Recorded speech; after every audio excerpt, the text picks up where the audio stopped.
getting hit multiple times coming out of that bike section. More drivers coming to blows.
Greetings, race fans, and welcome back to the inaugural season of Sim Racers Group Formula 3 Racing on SMB. JR Gregory here with you on the call. Beside me in the commentary booth, my partner, Charles Boshell, and tonight's producer, the great Mike Braun. And as 2025 Season 3 rolls on, our F3 Warriors will head to the legendary Nürburgring. The original facility, of course, opened in 1927 in the shadow of the Nürburg Castle in the Eifel Mountains of Germany. The new facility that we're racing on here tonight opened in 1984, past host to Formula One, the World Endurance Championship, European Le Mans, and many, many others. Our current configuration tonight is 3.2 miles, 15 corners, including that somewhat abrupt final chicane. The record on this course, a 128.139 set by Max Verstappen back in 2020. And Charles, some folks may be disappointed that we aren't seeing these cars out on the green hell tonight, but the GP Strecke was designed as a Formula One circuit, and in our experience, these cars do fantastic work on these F1 courses. So what are your keys to tonight's race? Yeah, JR, the keys tonight are, pretty straightforward. It's a draft-heavy track, lots of straightaways. That's going to help keep the pack closer. Midfield battles should be great again this week. Secondly, high-speed corners will probably cause more tire wear. We'll see our usual rear tire wear at the 20-minute mark or so. Might see a little more on the fronts as well, just because of the nature of the track. Lots of high G corners here. And then finally, the trouble spots are turn one, the Schumacher S, which we just had in the shot, and in that oh so tight chicane that you mentioned just a few minutes ago there, JR.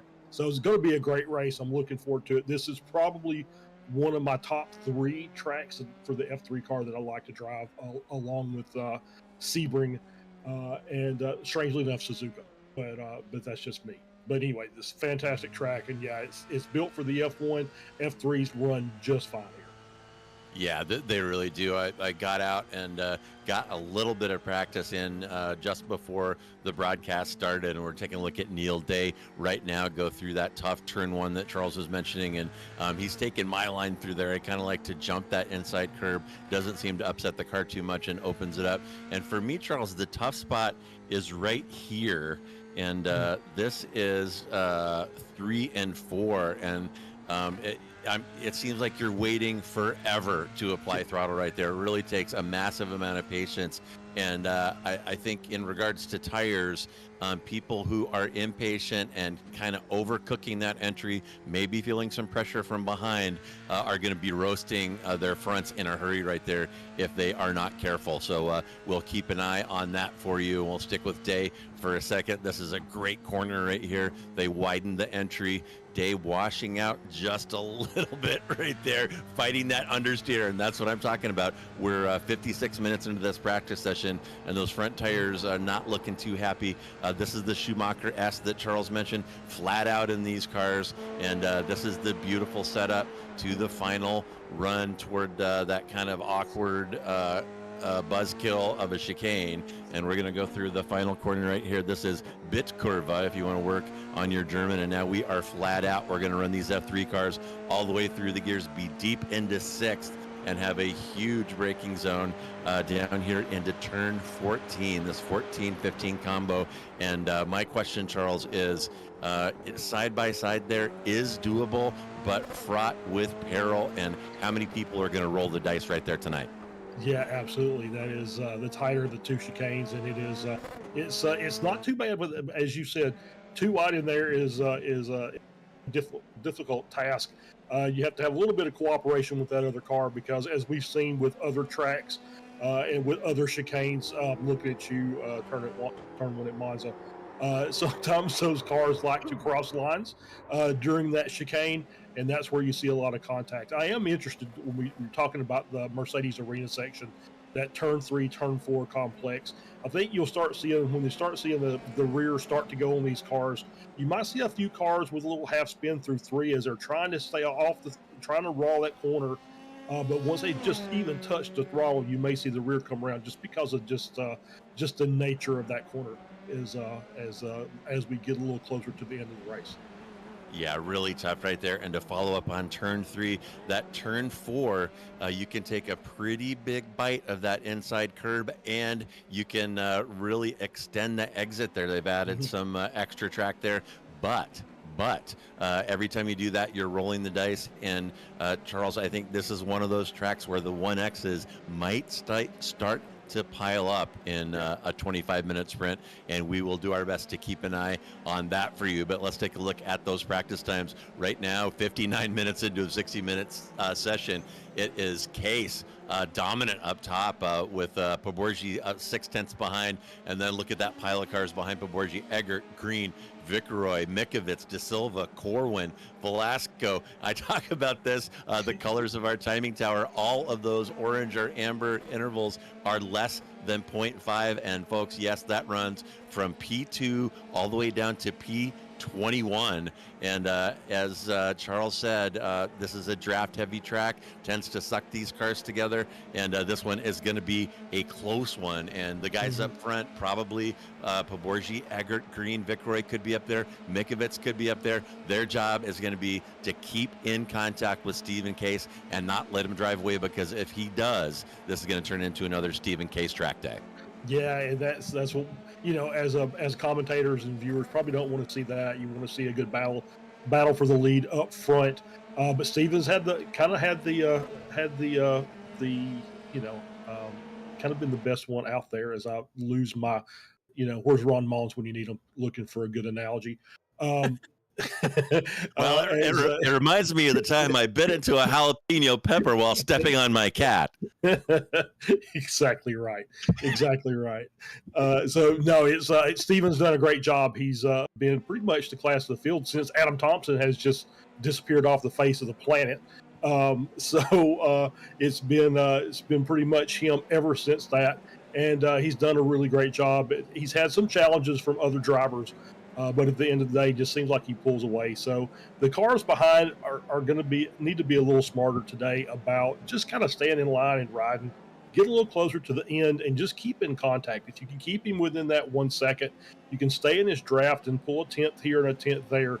You want to be, you will be in striking distance before the end of the race. But if you're battling for P2 through corners, that's not going to help your case at all.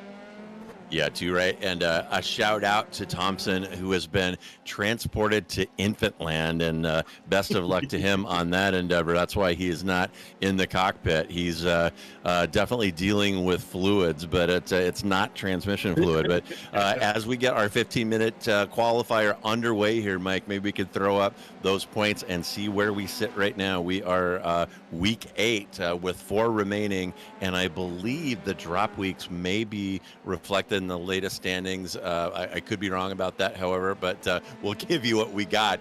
And Stephen Case up top there with a 50-point gap behind to Viceroy. Case, Viceroy from Eggert, your top 3, and a pretty nice little pileup right there. Got Mikovits. We've got this double Mikovits problem yet again, but it's Mikovits in 4. That would put Poborgi in 6. But Poborgi's still right there, 8 points behind. 8 points behind him is Green. Then it's Velasco, Lebivi, and Corwin rounding out your top 10. And pretty tight competition there in the second or third down to about the top 10. Very tight, still anybody's ball game. And remember, these guys and gals are out there for their first league season in this F3 cars. They're getting better at driving them every week and getting more skilled and making less mistakes. So that those tight races are going to come down to the wire very likely as the season unfolds. But here are your team point standings, and somewhat predictably, that Case and K up top, leading by a mile, almost 80 points there. That's Case and Dylan. Then Vibes-based racing team in there in P2, it's Poborgi and Conway. Then Hubi SRG 6 is Mikovits and Duvall. Avav Boom has shot up the standings. That's Viceroy and Neil Dev sitting in P4, followed by the Eagles. That's Velasco and Cotcher.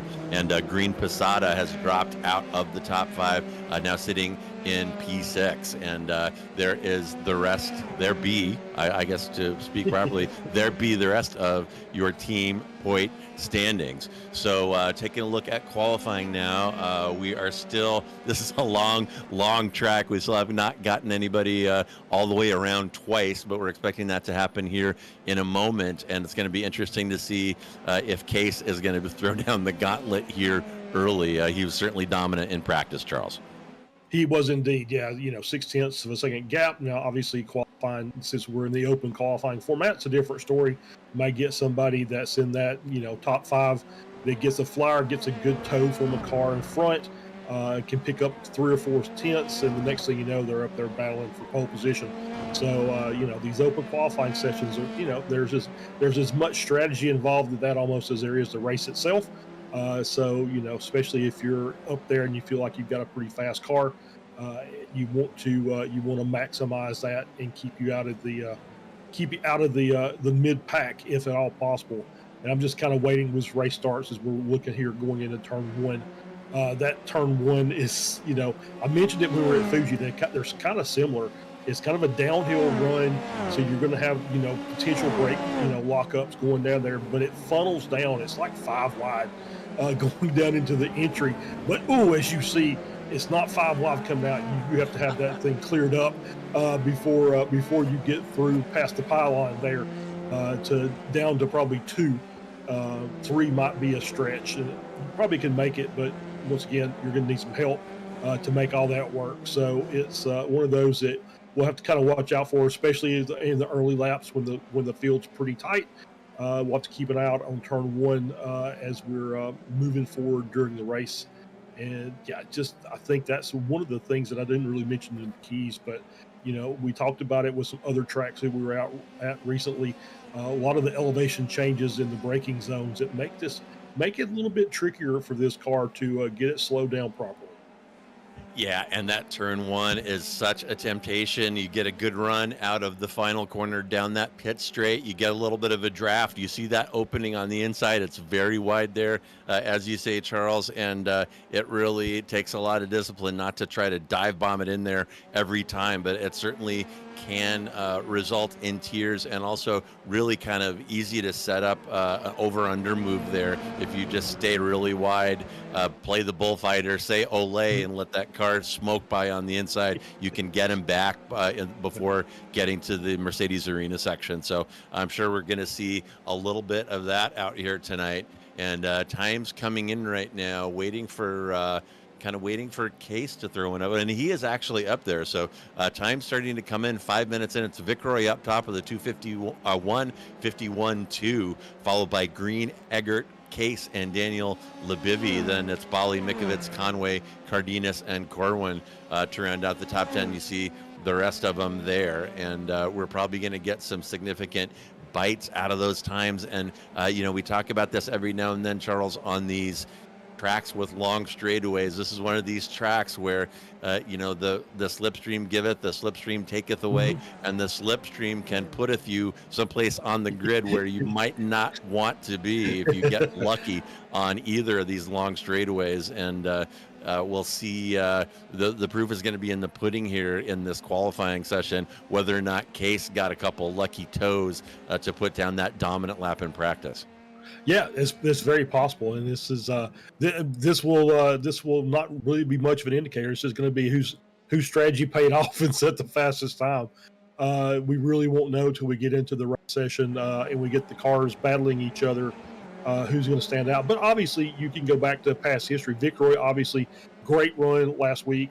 Had obviously running P2, has had great runs over the past 2 or 3 races. So no surprise to see him up near the front and sitting on pole temporarily as we're about halfway through the qualifying session. Once again, also Jason Green done really well and had some really good finishes as we're on board here with Eggert, who's been up in the top 5. So no surprise to see him still up there. So, as we see Jason Green now setting the pole time, 151 flat. So good lap by Jason. So as you can see, and there's Viceroy jumps him by a 10th. So, the times are still dropping. So we're now in the 50s, which I think is where we were in practice. Yeah, and Viceroy, my notes here indicate 5 podiums out of 7 appearances here in Sim Racers Group Formula 3, including 1 victory at Sebring. The last 2 races were Case and Viceroy running 1 and 2. So is this going to be the track where Viceroy is able to step out of Stephen Case's shadow and get a victory out of this? And so far, Case about 6/10 off of Viceroy's qualifying, and a little bit, I don't know if that's Hargy, Charles Bargy, or maybe both. I think it was both, actually. I think that was Dave that actually moved to the inside and took that narrow line through 3. And then the other car went wide, and then they took opposite lines coming through 4, and then made contact on the exit of 4 about right here at this part of the track. Which is probably won't be the last time we see that tonight. There is a couple of lines through there, but they're different speeds. So you could take that really narrow line through 4, but you need the wide exit in order to make that happen at any type of pace. Also, you can take that wide entry through 3, but you're going to go through there, into 4, but you're going to go through a little slower. But you'll get a much better run through mid corner and then on the way out. So as you saw, meeting of the minds there, and 1 car spinning, will be resetting probably to get a fresh car and try again. And De Silva looking pretty good there in my book through 3 and 4. That's kind of where I like to stick it. And don't get me wrong, I am not Michael Rolfe or even Willie Schumacher, but De Silva looking pretty smooth right there. And Viceroy looks like his moved up a little bit, took a little about a tenth out of his previous time. Now sitting in pole with a 150.8 and about 2/10 back to Green, and Green's got Eckert all over him. And just as I say that, bam, Stephen Case sneaks in front of Vicroy by 2/1000ths of a second, Charles. That's pretty tight. Yeah, I was kind of watching as we flipped to him. He had like 3 purple sectors out of the 5 on that lap. So great lap by Case, but just puts him ahead of Vicroy, like you said, 2 milliseconds. So still very tight at the top, but that bodes well for a really great race. They just got to keep it clean and get settled in, and we should have a nice battle. As you see, the top 4 separated by under 3/10. Milliseconds. Normally I don't hang around with mathematicians or scientists, Charles, but we're gonna have to talk about that after the broadcast. But qualifying winding down here, about 4.5 minutes remaining. It's Case from Vicroy, from Green, from Eggert, from Mikovits. Those top 5 cars separated by only 52 hundredths. And looking down my timing tower, as I like to do, our top 11 cars within less than 0.9. And the longer the track is, the more impressive those tight timing intervals are. And this one is quite long, actually might be the longest one that we have visited so far this season. And there's a little unwanted visit into the kitty litter for somebody there. And the difference between these F3 races and F4 races on our Tuesday night schedule is damage here is on. So that's one of the double-edged sword that you get when you graduate in the Sim Racers Group Developmental Program and move from F4 up into F3. Damage is now on, and that's got to kind of change your attitude and change your willingness to take risks, and you saw a little bit of it right there. Yeah, I was going to ask a question, Jared. You said that you did a little practice before this. I did not get a chance to. It was kind of busy today. But were you running up on the curb through the Schumacher S, or did you kind of just stay off of them? Didn't know if that was a viable option for the F3 as it currently sits, where you can just kind of ride that tabletop curb on the outside to get a better entry in through the S's. I did it both ways. Most of my seat time is in GT3, and I definitely do what you're saying. Put the 2 right-hand side tires up on that curb to open up the entry. But this car will go flat through there, completely flat in my experience. And maybe I wasn't getting the most awesome launch out of turn 8, which is kind of difficult, and we'll see people struggling with that today. But it will definitely go flat through there without touching the curbs, and maybe.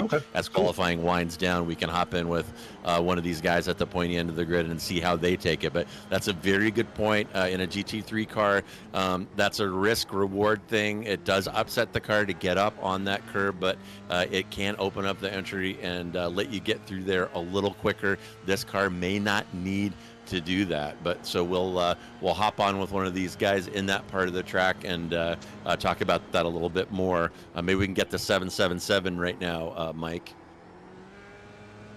Yeah, here comes Velasco, and he is staying off of it, and maybe a little smooch right there. Yeah, and that second curb, the second right-hander in that Schumacher S combo is less severe than the first one. Charles called it a tabletop, very accurate. We're going to see Schneider go up on it, and he is going to try going up a little bit on that right-hand side curb to open up his entry. But yeah, it looked like both drivers there taking it flat, just a matter of maybe habit or preference there, Charles. Yeah, I think you're right. I think that's probably what it is. And he took the red and white section, kind of used it to maybe push him across the track a little bit, maybe get a little better rotation into that S. But yeah, it's a different thing. As you said, I'm very much I love the F3 car, but I very much drive probably more laps here in the GT3 than anything else. So yeah, the curbs are very much a viable option in the GT3s once you get some heat in the tires. And I'm assuming you can probably do that with these as well. But obviously, these are if you can do it without it, if you can go through there flat without it, no sense in risking it. Yeah, and one more brief comparison to GT3 as our qualifying winds down here, I'm very aggressive with the curbs around here in the GT3. I drove the F3 the same way, and it really seemed to handle it very well. So I was not really altering my lines. I was hitting all the curbs I normally do, and the car was handling it well. However, I only did about 10 minutes, and these tires change quite a bit between 10 minutes and 25 minutes in, so that might not be viable in the long term. In the short term, though, it was working just fine for me. Qualifying winding down now, and have not seen a lot of movement, at least at the top. It's Case from Vicroy, from Green, from Eggert, from Mikovits, and there's a few folks that have a crack at moving up here. Let's see who is coming around. We got Case coming around right now. Who else? Vicroy's in the pits. Green is on his lap, about a quarter of the way through. Eggert's about halfway through. So we should have a few more times come in that may change the order just a bit. But Vicroy is standing with his lap time of a 150.83. So that's his done and dusted. And you see Stephen Case 150.533 moves up. Now has about a 0.3 of a second lead over Case. Over Vicroy. And I can't speak well, but I do math good. Yeah, absolutely. And we'll take a look at Jason Green. I love that sexy SMB logo on the side of that F3 car. And when I was in this session earlier, I noted Green is sitting on a pretty gaudy open wheel I rating. It's about 4.5K. So there is some serious talent out here on the Sim Racers group grid, and Green is somebody that he just has to take off about 2 ticks to displace Vicroy and end up P2 on the grid, which is not a bad place to be here at Nürburgring. You see him attacking the curbs on that final chicane, totally doable, and it's probably kind of hard to get through there fast without touching him. So we're going to see a lot of cars banging over those things today. And here comes Green. See if he's able to help himself. The sector display at the bottom of the screen not really indicating much help, and he is not getting any. Actually, that was only about 500ths off of his previous fast lap, but no help for him. We'll take a look at Lopez now. He just needs about 0.2 to displace Cotcher into lucky P13, and he may be the last car on track in that 007 car. I don't think this lap's going to count. I think we're already past it. I think where he's located on the track. I just don't think that he's got is at 2 minutes already. So obviously he won't improve his lap time. So he's pretty much done. He's just getting another lap just for a little more practice before this race starts. So I think we are pretty much set. We're just waiting on iRacing to kick us over to the race session. All right, and as we wait for that, we're going to have those qualifying results up for you momentarily. We will show you the grid as soon as iRacing decides to click over the universe, and there it was. The screen flashes, the sun comes out, the crowd suddenly swells to capacity, and it has got to be race time. Sim Racers Group F3 here at Nürburgring, and there are your qualifying results.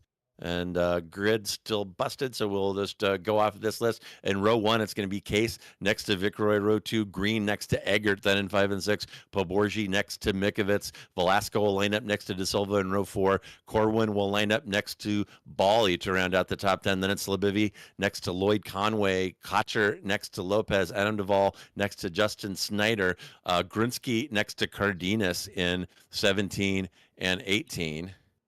And I had a couple more there. Yeah, there we go. It's will be Wang next to Dylan in 19 and 20, and then Diego Posada next to Jason Trantham in 21 and 22. Neil Day will bring up the rear in P23, and the last couple names on the grid, I think we're just out doing laps for practice and did not set a quali time.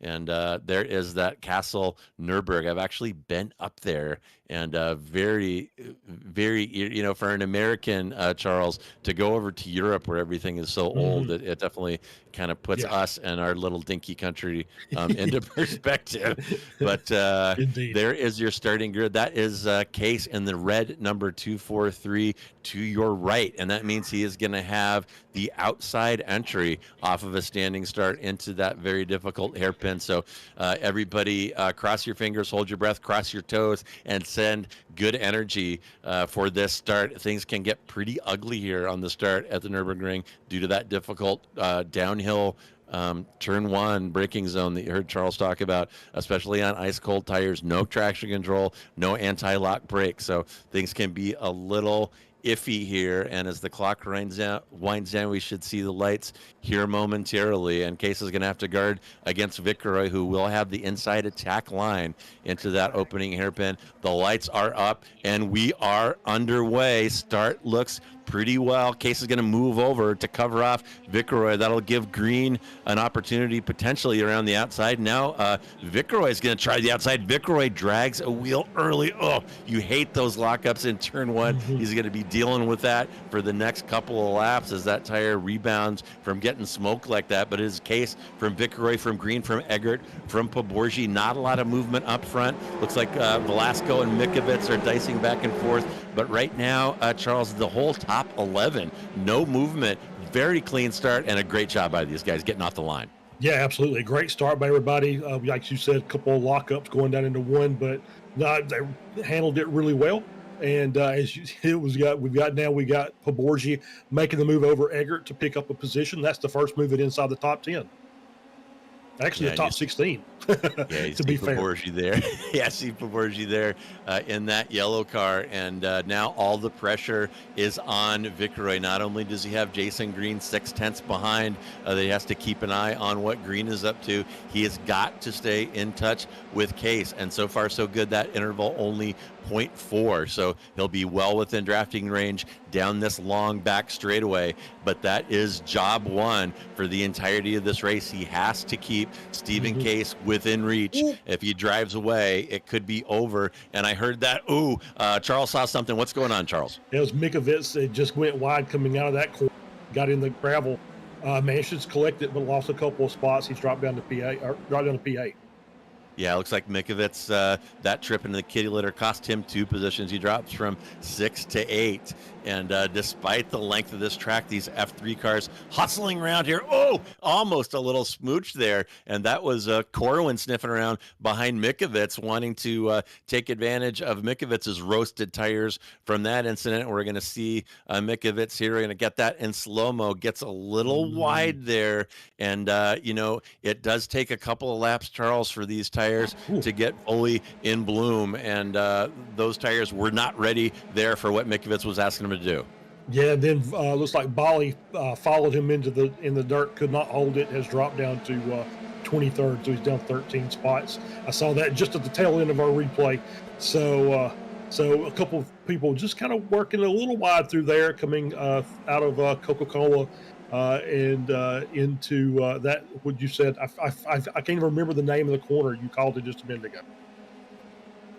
There are so many names on this. If you thought that Americans were the only ones that sold out everything that's not nailed down to advertisers, you're wrong, because you should see this map of Nürburgring. Every corner is named after a product. And Charles, I have no idea which one you might be referring to. But Gregory still hanging on. And I'll tell you, if I was Gregory and I could keep that gap in that 0.4, 0.5 sweet spot without making any moves, without wearing the tires, save it for the end. That might be his best crack at knocking Case off of his high horse here at the Nürburgring. And it'll be really interesting to see how that unfolds. And taking a look at our timing tower, you can see a couple of those intervals turning to white. That means that they're over a second. So you can see Velasco is leading a little train here and maybe acting as the cork in the bottle. You see Cotcher and Lopez with some significant gaps behind Christopher Wang as well. And these cars will train up a little bit because of the draft. They'll start running in these groups. And here we are taking a look at Gregory coming down that pit straight on that tough downhill approach into turn one. And we'll stay with him for a second and see what he does with that curb. Yeah, right over that thing. Don't be shy. You can significantly cut that thing without getting a 1X, and really helps you get an exit right there. Yeah, absolutely. A great run through one as we have a battle now between between Eggert and Poborji. They're battling side by side, and they've been that since through turn 1. They're still going side by side and just getting finally cleared up coming out of 4. Yeah, you saw Poborji kind of hanging it sideways out of the Mercedes arena section. And man, these cars are such a hoot. It is every bit as fun as it looks. However, probably not sustainable. You can drift him pretty good, but you cannot do it for 25 minutes. And Eggert is going to take a peek, sticks his nose in down the inside of the hairpin, elbows out, hargy-bargy again, displaces Poborji, and Eggert moves up into P4. And, I'd call that more or less clean, just a little love tap there, and Eggert making it happen. Yeah, really tight entry pin, and does a good job. Everybody does a good job of keeping off of each other. So, yeah, brave move. Looks like Eggert's maybe got a little bit of an advantage over going into the brakes. Yeah, and there's Posada turning, and stay there. Wisely backs out of the way, and he got a little nip there. Actually, somebody got a piece of him. Oh, that is too bad. And looking at that one again, that have been a little bit of a dive by Eggert. Poborji may be a little salty about that, but Poborji is not shy either. So he's going to be looking for revenge on Eggert for that move. And here we go down the pit straight. Look at that gap dropping. Case moves over to cover the inside. Viceroy is going to have maybe the over-under right here, but Case somehow, despite taking the inside entry, gets a really good drive out of that turn 1, and Viceroy still behind. And Viceroy probably testing here, probing. It may be a little early to really go on the attack at this point in the race, but certainly worth seeing how your competitor reacts by showing your nose in some of these passing zones, Charles. Yeah, absolutely. Yeah, it was nice look for Viceroy and smart just to back out of it and just save it for a little bit later, but it did allow Green to pick up about 3/10. So he's being drawn back up into this battle, and he gets a little bit closer, and they'll bring him along for the ride, and he'll get involved in this as well. And I'm sure he'd like a little bit of not necessarily payback, but a little shot at Viceroy after last week at Zandvoort with the incident between those two guys. But I did see Velasco as well has now jumped into the back of that battle with Poborji and Eggert. So so the battles are starting to heat up a little bit as the packs are starting to do a little fighting amongst themselves. Yeah, and watching Case and Viceroy fighting up front, only 7 minutes in, it makes me kind of wonder, Charles, whose tires get hurt more, the guy covering the inside on defense or the guy following and trying to stick it through, because neither of these guys being particularly kind. Oh my goodness. And shades of Vettel there as Case moves over, squeezing Viceroy into the Armco there, and this one's going to come to blows sooner rather than later. And by the way, speaking of revenge, Poborji back past Eggert. We'll try to find that and see how that happened. And here we go. Viceroy is going to try the outside again. Little lock up there, but he's going to have the inside here into turn 2. And can Viceroy make this stick? Another left-hander coming up, but then Case is going to have the advantage coming out of the Mercedes arena, and Viceroy is going to back out of it. Case survives again, but Viceroy all over him, Charles, like the plastic on Grandma's couch. Exactly right. Yeah, they're still battling. I think Viceroy's smelling blood a little bit tonight. I feel like he's got a really fast car, just a little bit off pole, and he's showing that he's got the speed to match Case tonight. So this is going to be a really good battle, but they're going to be careful. Jason Green is right there behind them, just waiting to pick up the pieces should anything come to blows up front. Well, and Green is grinning ear to ear right now. He has no pressure to speak of from behind Poborji and Eggert fighting each other. Green can just watch these guys blow their tires off, fighting each other. Green's driving the normal line. He's not playing defense. He's not taking any lunges or dives, saving his tires. And this may work out really well for Green in the long run. The race might just come to him down the stretch if Case and Viceroy continue fighting as they are. Yeah, absolutely. As we were on board with Poborji, getting a little wide there. And look at this gap. The gap started to close up now between third and fourth. It's only about a second. So this battle that's going on up front is these guys are having to go down and wait for each other and make sure that they don't make contact. It's allowing this next group to kind of climb back into this race, and it might be a 7-car battle before we're all said and done. Yeah, and interesting stuff. And if you're in that front group, you try to send a telepathic message to the other 2 cars. Let's just drive nose to tail, no fighting. Let's get away from these guys and fight later. But sometimes those little signals get lost in the mix. And you're right, Charles. We're developing a 7-car train up front due to Case and Gregory being slightly off pace. So it's Case from Gregory, from Green, Poborji, Eggert, Mikovits, and Velasco, all within less than a second, some within half a second. And the first significant gap is Velasco to De Silva back there for P7. Yeah, absolutely. It's that's the big gap. As you see, the top 7 are now pretty close together. 8, 9, 10, 11 are all separated by at least a second.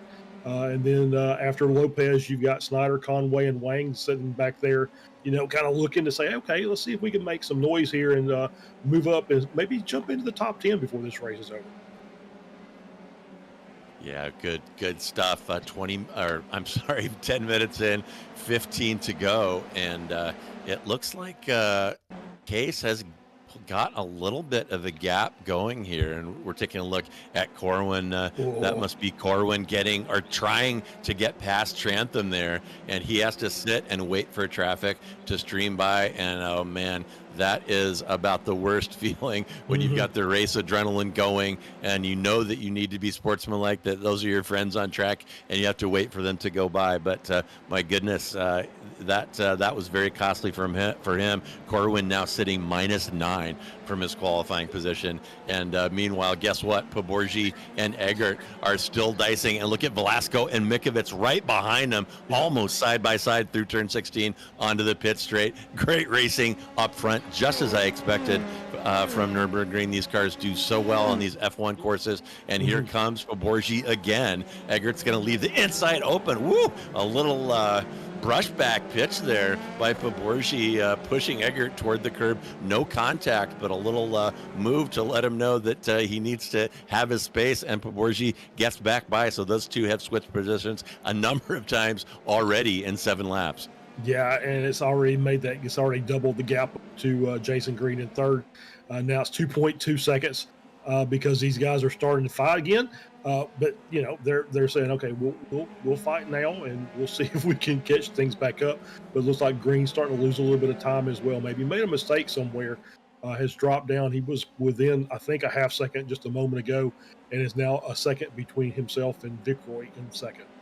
Oh, and here comes Eggert stuffing it down the inside again. He loves that move as a little dive bomb there into that hairpin on turn 8. And is he going to get the move done before the Schumacher S's? Just barely. I think Poborji breathed the throttle a little bit down the stretch. He thought about contesting the entry to the Schumacher S's and changed his mind. And don't forget, Alex Velasco now sniffing around behind Poborji. He wants to get involved in this, and Mikovits as well. So some great fighting going on. This top 7 putting on a hell of a show right now. There's another little train, as Charles mentioned, from Lopez, Schneider to Conway for P11. Another one, Bali, Cardenas, and Corwin fighting for P16. And my goodness, some great action here at the Nürburgring. Yeah, and I'm starting to see the cars just struggle a little bit. We saw Corwin a moment ago, but there was a couple in this battle here, P4, that just a little gingerly getting back on the throttle. Looks like the rear end is already starting to have a little bit of problem as we're 13 minutes into this race, so just over halfway. Looks like we're already starting to get some rear tire deg on these as we're battling side by side through turn 1. That's Velasco, and give Poborji a look to the inside. Could not hold it, so it's dropped back down to P6.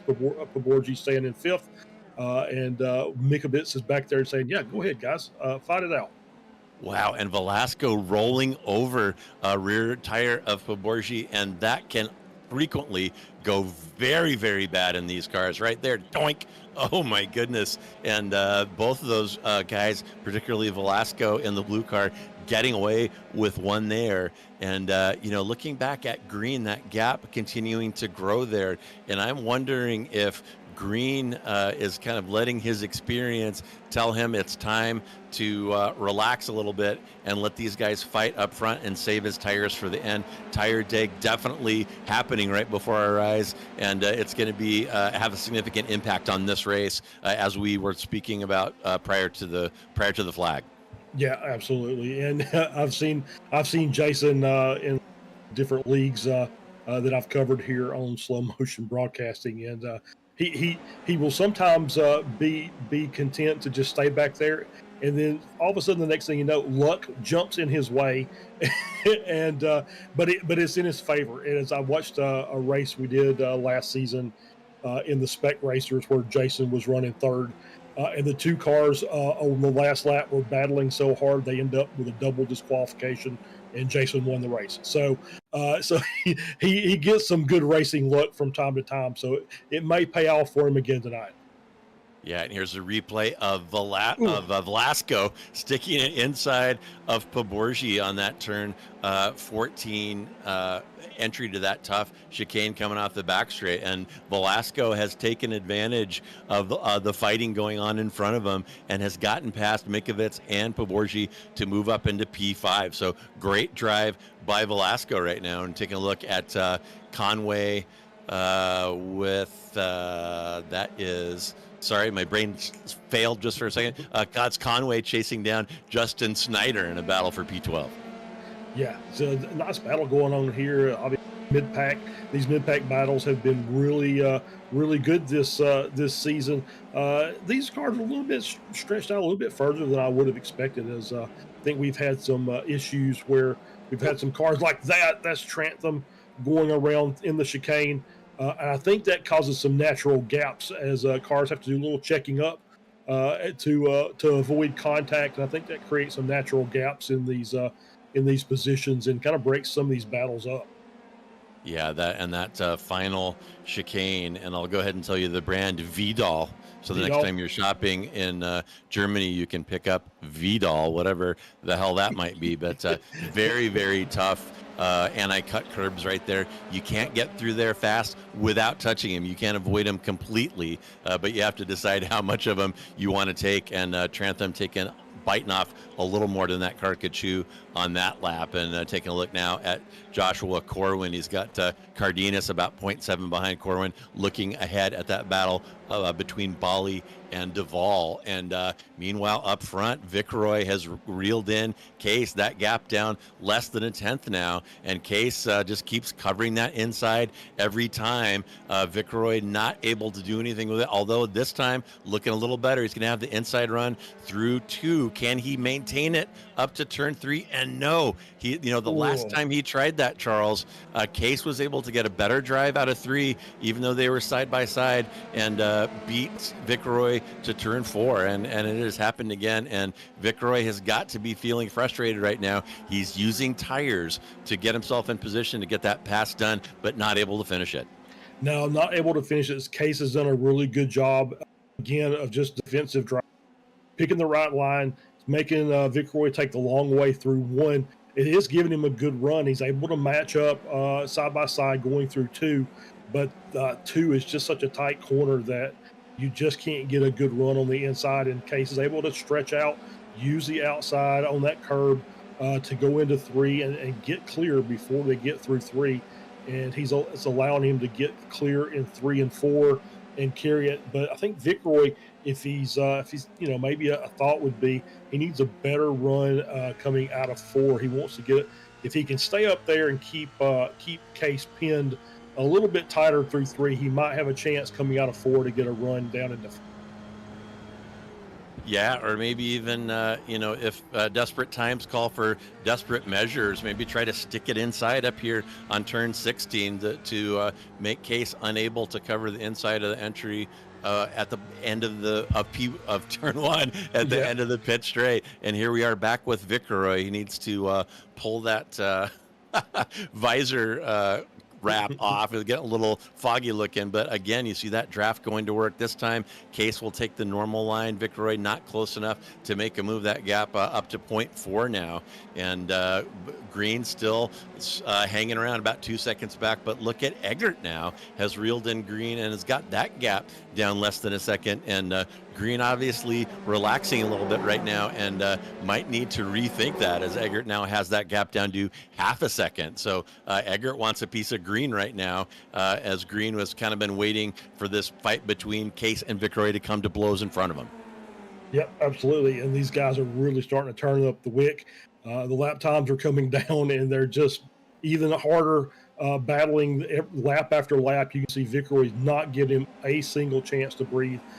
Still within 2/10 coming down the straightaway into the hairpin as we get this battle here between Lopez making the pass over Jason Cotcher. Nice move to the inside there at turn 6. Get that position and take it and move into the top 10. So great run by Lopez. Oh, that was an awesome move. I think that was actually took him on the outside of 6 to set up the move for 7. So very sweet move right there. And up front, looks like Vicroy has cranked that interval down a little bit from the last lap, got it down to about 2/10 as we approach the Vidal chicane. Kind of reminds me of Vidal Sassoon for some reason. And Case, you see him getting a little loose there. Ooh. He's going to get a bad exit. Is Vicroy going to have the opportunity? No. They both heard me. Vicroy said, yeah, I'll give that a try. Case said, no, you won't. However, that gap's still very close. Watch it drop. 0.1, dropping under 0.1 now. And yet again, Case is daring Vicroy to figure out something, anything, to make something happen from the outside entry to turn 1. You look at those brakes glowing as they fly down that hill, and we're deja vu all over again. They're side by side through 1, and Case gets a better drive out of 2 to beat Vicroy to turn 3, and Vicroy has got to be fuming right now. This is a puzzle that he cannot crack. Yeah, it hasn't figured out the combination yet, and but he's still fighting, and he's just, once again, he's staying within that 2/10. He is not letting this go.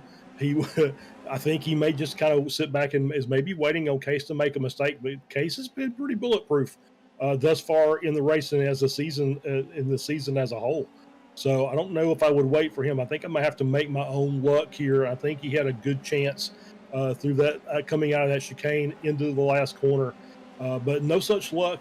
And might be time to maybe think about throwing a dummy somewhere and see if he can Case off just a bit. Yeah, and tick, tick, tick, Charles, about 3 minutes and change remaining. So if Vicroy has a plan, he's got to execute it. And I think he does have a plan, but it's just not coming together for him. And speaking of consistency, Case, 6 podiums out of 7 appearances and has won the last 3 in a row, trying to make it 4 here in Germany as the time winding down. And man, you got to have ice water in your veins to withstand the onslaught from Vicroy. And we are seeing some outstanding open wheel driving here. And here they come onto the pit straight one more time, a couple more times actually. That gap is 0.3. Case will move over, but probably won't have to cover the entry. Well, actually, it looks like he will. We'll jump back to Eggert on Jason Green. We were talking about that, talking about Green slowing down, and Eggert gets through there easily. Ooh, has a little trouble putting the power down out of turn 1. Cost him some exit speed, but he still was able to get away from Green. So Green falling, and look at that timing tower flashing. Poborgi and Velasco going at it right now. You can see them swapping positions, and here is that action, and a little smooch right there. And how many colors are going to be on Poborgi's car by the time this race is over? Poborgi has been bumping, banging, and grinding. Oh, and there goes a piece. I saw a piece of it's a side pod of Velasco's car there. Just kind of goes skidding off the side. He managed to get through, but I don't know if that's maybe just a graphical glitch or if he actually lost the side pod of the car. But if he did, that's a major aerodynamic piece that he's going to be wanting back very, very soon the next time they get on one of these long strays. Yeah, it's definitely gone, but you know, that exhaust manifold likes that extra cooling air. And, oh my goodness, wow. And wow. Well, Yeah. we're going to show you that again, but Poborgi needed to tighten that leash a little bit. That has been developing, folks, over several laps, and Poborgi finally maybe takes that a little too far.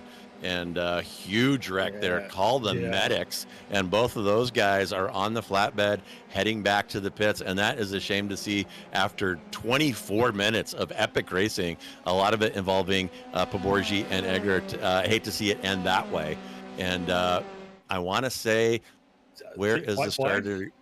Yeah, I'm looking for the starter. I'm not seeing him. It's got to be white flag at this point, though, running almost 2-minute laps. So we are on the final lap. It is Case from Viceroy, from Eggert, from Green, from Mikovits now. And it looks like Case, I don't want to jinx him, but sure looks like he has got this one in the bag. He's got about a 3 tenths interval back to Viceroy. Viceroy may have one last desperate lunge at him down there in the Vidal chicane in turn 14. I kind of doubt he's going to roll the dice there, but Viceroy is tired of finishing behind Case and may roll the dice here, riding along with Viceroy.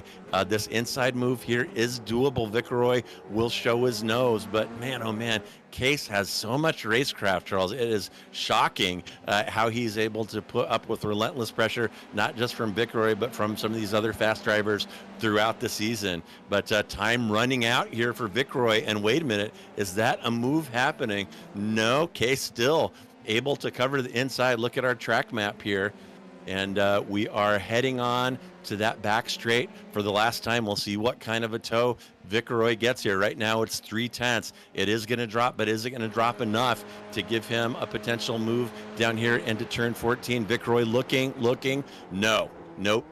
And whoa! And Viceroy definitely rolling the dice here when not making a pass. He could have had a unforced self-spinner there, but manages to hang on. And speaking of hanging on, here comes Stephen Case. 4 wins in a row and a death grip on P1 in your season standings. It is Case from Viceroy, from Eggert. Here comes Jason Green and Kalen Mikovits to round out your top 5. And we will continue our coverage of the finish line as the rest of the field comes through. But my goodness, Charles, what a race here at Nurbs. Wow. Yeah, great race and a good battle up front for the win tonight. Normally it's Stephen Case just kind of rolling off and behind, but not so much. Not Viceroy kept him in check all night long. Really tried to make a couple of nice moves, but kept it clean and did not do anything that would have been detrimental to either car. So great racing by Viceroy. Great drive by Case again, getting the win. Eggert, great job to jump up on the podium over Green, as we see the last couple of cars. So this is Jason Cotcher and Igor Grunsky coming across the line to get 16th and 17th as Trantham crosses. And we got 3 more cars to cross, and that'll be the end of that. We will go through finishing order, but great drive all the way around. Some great battle, especially in the top 10. We had 2 really, really strong packs of cars that were doing battle up front. So it's great to see. And as I say every week, the field just gets better week in and week out. And so now you're seeing really good, strong fights all up and down the running order. And what about that tire management, Charles? Up front, Case and Viceroy drove the hell out of these cars for 25 minutes. No sign of any kind of ill handling from tires going off. So while they had that epic battle going on at the front, they managed to take care of their tires somehow while putting together a pretty good gap to Eggert, Green, Mikovits, and others behind. So really a masterclass in F3 racing out here today by both of these drivers, and a tip of the hat to both. I'm not sure who we're going to have in for interviews, but I would love to hear from either or both of those guys. Just a fantastic show, and you're right, these F3 races get better and better and better, and congratulations to Sim Racers Group for creating this incredible competition and the incredible developmental league that we have in F4 that is feeding this series. Yeah, absolutely. Great driving again. Great job by SRG. So it's been a fun season so far, and it's not done yet. We still got plenty of racing left. Yeah, and look at that great photo opportunity. That's Case, Viceroy, and Eggert. So get out your cameras. That is your podium lined up there at the start-finish line along the pit straight here at the Nürburgring GP-Strecke. Yeah, there we go, Mike. That's why he gets the big bucks. He can come up with shots like that. But man, oh man, what a fantastic race! And when we're done here, we'll get a few donuts in, and we'll have those results up for you momentarily. But fantastic stuff. And Charles, such a privilege to be in the booth here with you and with Mike, watching these races get better and better and better. And folks, you'll want to stay with us for the remainder of this season. We got a lot more great tracks ahead, and there's no reason to think that the racing is not going to continue to improve. But there are your race results. It is Case from Viceroy, from Eggert, those three cars you saw lined up on the start finish line. Jason Green hangs on for P4. It looked like he could threaten for the lead, but his pace dropped off as the race wore on, despite the fact that Case and Viceroy were flogging the hell out of those F3 cars, doing who knows what to the tires. They still managed to create a gap behind. Mikovits will round out the top 5. Then it's De Silva, Lebivi, Lopez, Lloyd Conway, and Bali rounding out your top 10. Then it is Chris Wang, Adam Duvall, Josh Corwin, Rafael Cordinas, Dylan, Cotcher, Grinsky, and Trantham. Then I'll take you to P18. Then it's Day, Snyder, and Velasco in P21, the last car on the lead lap. Then a couple of lappers there. Paborgi, tragically, after that contact that we saw with Velasco. Diego Posada as well off the lead lap. And Brashear, Guyton, and Glasser did not take the grid. I do not believe so. You can ignore those bottom cars.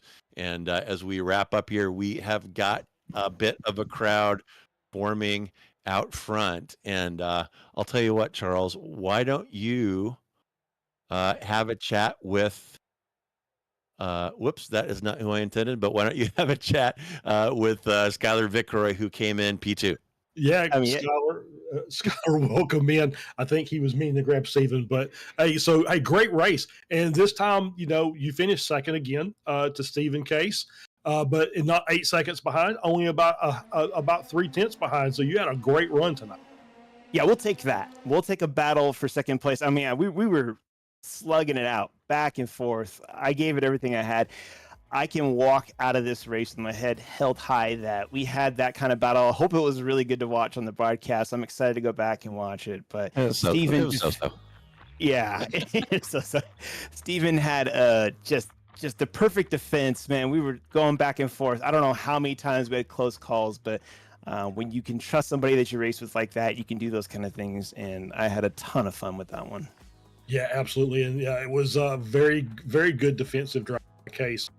Just seemed like you just couldn't find the proper combination of corners to get the run that was going to stick. And managed to pull it out. But it was, like I said, yeah, it was a fantastic race to watch. It was great to see a battle for the win, as opposed to maybe some battles for P2 and P3. We've got. I'm sure that you're very proud of that accomplishment tonight. Absolutely. To be honest, when I was on my own stream, I was telling everybody, I'm guessing top 5 might be possible tonight. It just wasn't really in the groove, but something clicked in the race, and then I stopped thinking. I think that was the big thing. I stopped overdriving, stopped worrying about this and that, just like, let's go race, and it did the trick. But I was kind of looking at the times. Everybody seemed to go a little bit faster in the race. So congrats to everyone out there. And it looked like it was fun all over the track. Look, there was a big battle behind me, too. So I can't wait to go back and see Chris and Jason going at it. There was a nice battle between Jason. Yeah, tried to stay with you guys as long as he could. But Eggert made a strong run at the end. And then we had another battle behind them. So, yeah, the top 10 was just battles all over the place. So next week, we've got Road Atlanta. And so what are your thoughts on that very, very iconic American track? Love it. We're going to ruin some tires on that track, that's for sure. We're going to be sliding these things all over the place, and I cannot wait. I suspect that will be a big battle down the back straight and breaking duels, and I cannot wait. That's going to be a good one. Yeah, absolutely. Skylar, congratulations on another P2, but a very, very close P2 tonight. And we'll let you give any thanks or shout outs, and we'll let you go get ready for next week. That's for sure. As always, thanks to the SMB crew for putting on a great broadcast. Thanks to SRG for putting on this whole racing series. It's been a ton of fun so far. I can't wait to close out this season with the boys here. And then, of course, all up to my followers coming in from Ava Boom Gaming, ZFG, and my boys Scott and Dave out in Michigan, who tune in every week to give me some support. So, again, as always, I will come back next week and try to get one step further on that podium. There you go, Scholar. Congratulations. We'll see you next week. Take care, guys. All right, that was Skylar Vickroy, and let's go ahead and move on to your season points champion and tonight's winner, 4th consecutive for Stephen Case. A great drive today, Stephen, and really the first thing that I have to ask you is you were under relentless pressure from Vickroy that entire race. You guys were both flogging the hell out of those cars. How did you manage to take care of your tires while all that fighting was going on? Oh man, my heart rate's still going. Yeah, I mean, it was tough. I mean, I just tried to be as gentle as I could on the brakes, and push it when he pushed it, and not when he didn't. So, that's just how I kept the tires alive. And then, when it came to coming out of the corners, it seemed like I had the edge on him there. So I would slow up in the beginning of the corner and just really try to get good exits. Oh, interesting. All right, kids, well, pay attention. That is Racecraft from Stephen Case, and we've been watching him all season put on an absolute clinic. And, the interesting thing to me, Vickroy just could not crack your turn 1 defense. I would have thought he was able to do something with that. You were taking such a shallow entry into turn 1. He'd be side by side with you, side by side through turn 2. But even on the outside line, you're getting a much better drive out of turn 2 and beating him into turn 3. And that same scenario must have happened 5 or 6 times. And it was, go ahead. It definitely seemed like turn 2 is where I could keep my defense. And before that, he kind of had me a couple times, but I was able to just get on the throttle a little quicker coming out of 2 and then get in front of him so that I could cut across on 3. And that happened, I don't know how many times. Yeah, and I was kind of wanting him to try to take the inside away from you on that final corner before the pit straight, and maybe give himself a chance at the inside of turn 1. And it seemed like you both heard me. He took a huge dive to try to cut off your entry to the final corner under the pit straight, and you cut him off at the last moment. Do you remember that moment? It looked a little dicey. So we're coming onto the first corner.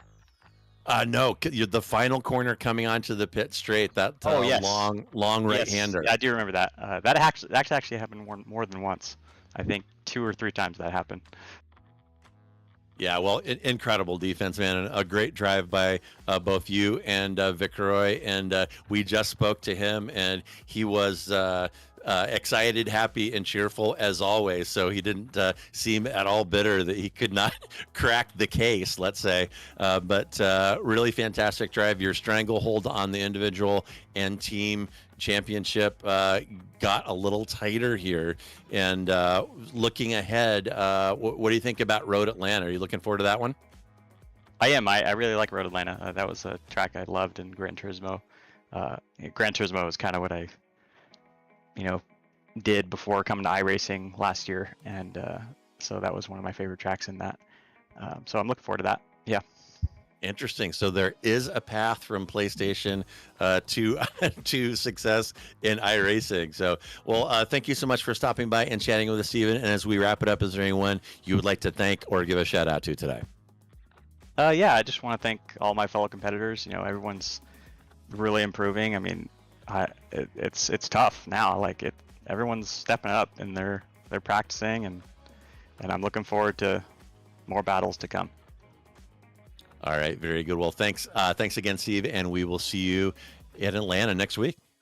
All right, thanks, guys.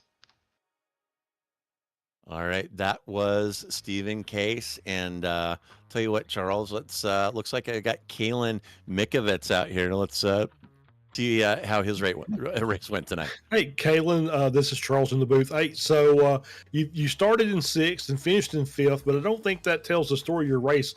There was a pretty epic battle sitting back there in the back half of the top 10 all night long. Yeah, there was a very close battle. I tried to stay in it, but once I messed up the hairpin on turn 1, I was 7th. I was just watching most of it unfold in front of me. Yeah, Alex and Danush were having a pretty tough battle. I tried to stay close to them, but yeah, rear-ended Danush once. And, I'm not sure if I deserve P5, but, I knew they were fighting really hard and they might have crashed. So I decided to stay behind for a bit, yeah. Yeah, there was a late race crash that gave you a couple positions, but hey, you know what? You stayed in the battle, like I said, in the second half of the top 10 all night long. So, you've been pretty consistently, I think, in that same area most of the season. So, how are you feeling the competition's changing as we're getting later in the season? The competition's getting really tough. I think qualifying, everybody's within the same 10th or 2. So, you mess up a corner here or there, you're dropping 3-4 positions, and then you're fighting. You're not getting clean air. Incidents are happening around you that you need to dodge. So, qualifying is really, really important. And I wish I could have brought a closer battle to like Skylar and Steven. I really enjoyed battling Skylar and Spa, but probably need more practice to get back up there, for sure. Yeah, for sure. So speaking of practice, Road Atlanta next week. Have you had a chance to put the F3 car on that track at all? I haven't put the F3 car. I've put like GT3s. I love GT3s on there, and I'll see how it goes. I think probably the line's different, and it's a huge, again, draft battle track. So qualifying, again, really important, and I'm excited to see if I can close out the season, hopefully still in 3rd. Hope and pray. There you go. There you go. So yeah, I think you're going to find it once you put the F3 a bit different. So that'll be the first one you'll figure out. Kaylin, congratulations. Good result tonight. And we'll look forward to seeing you next week. But before you go, we'll let you give any thanks or shout outs.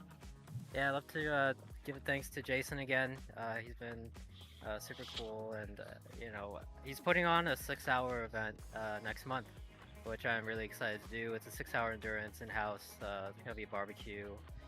We're going to do Watkins Glen. Hopefully, he'll do a bit of a night race to day race transition. I think I'm really excited for that. Have a great team going. And yeah, let's finish out the rest of the season.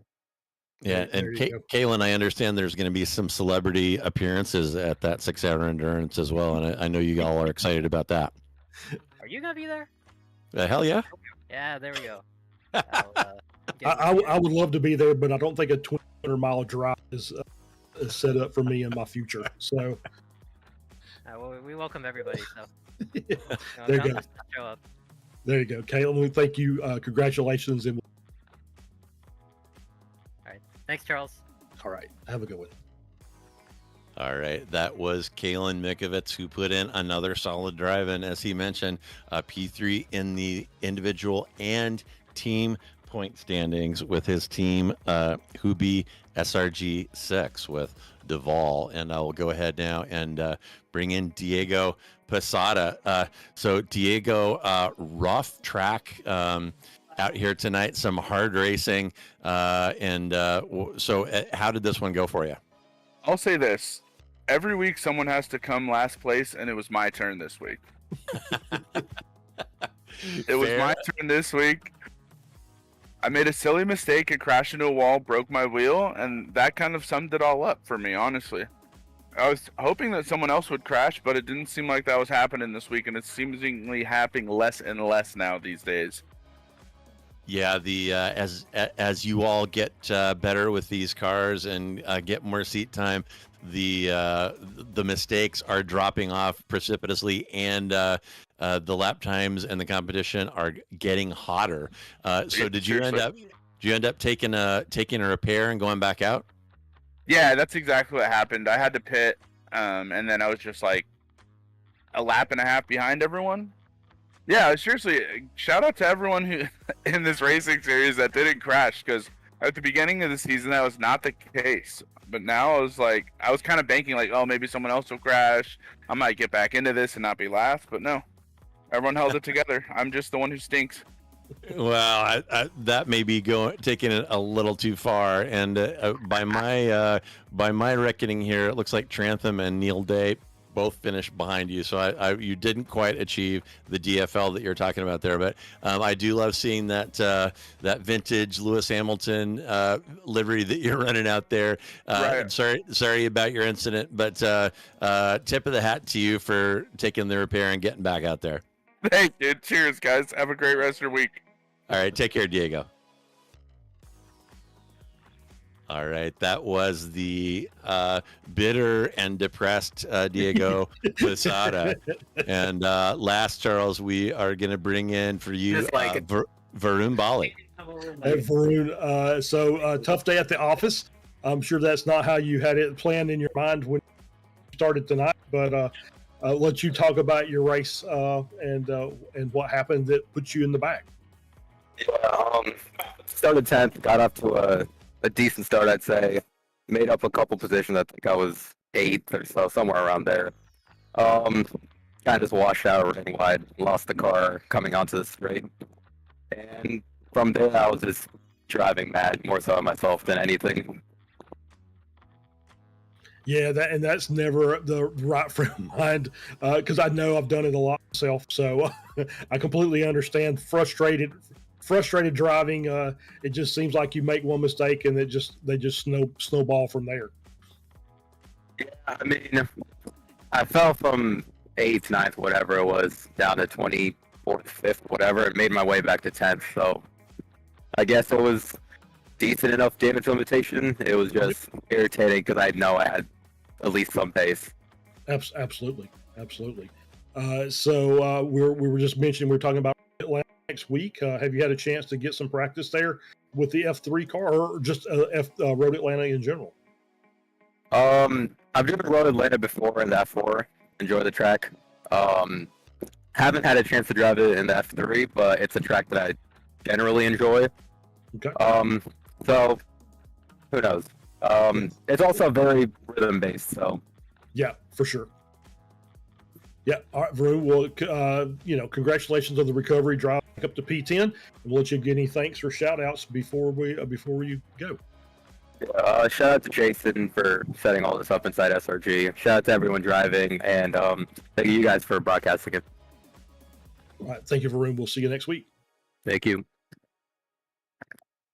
All right, that was Varun Bali, and that actually is a damn good recovery drive if he was all the way in the back and made it back to P10 where he qualified. So, no net gain, but no net loss either. So tip of the hat to him, and lesson there, kids, keep your head down and keep driving.